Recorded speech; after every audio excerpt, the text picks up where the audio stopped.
How to install custom Tkinter. Hello guys, welcome back to the channel John here. So today we are going to learn how we can install custom Tkinter in our machine. In order to do that is very easy. Okay, we can just come to our terminal. You can open any external terminal, no problem, and just do this following. Okay, you'll come here and you enter the following command: pip install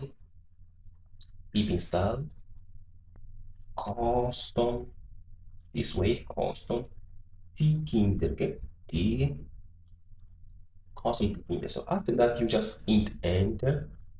When you hit enter, it will process. Okay, it will install your custom Tkinter into your environment. For me, custom Tkinter is already installed on my machine, so I don't need to do that. But you can just follow that way. After you hit enter, just wait, then it will be installed in your computer.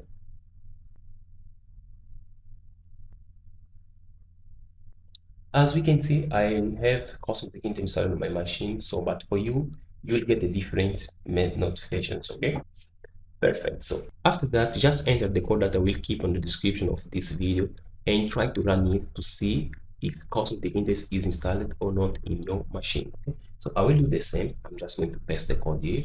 I'm going to save. Then I'm going to run this code to see if it is going to work or not. As you can see, we just got the first window by using custom Tkinter. Okay. So we continue in the next video. So this video was just installing custom Tkinter, and for that we can also prepare our environment. For next video, we are going to start how we can create a window in custom Tkinter. I am João. If you like this video, please give a like, comment if you have any doubts so that I can help you out. Okay, so bye, see you in the next video.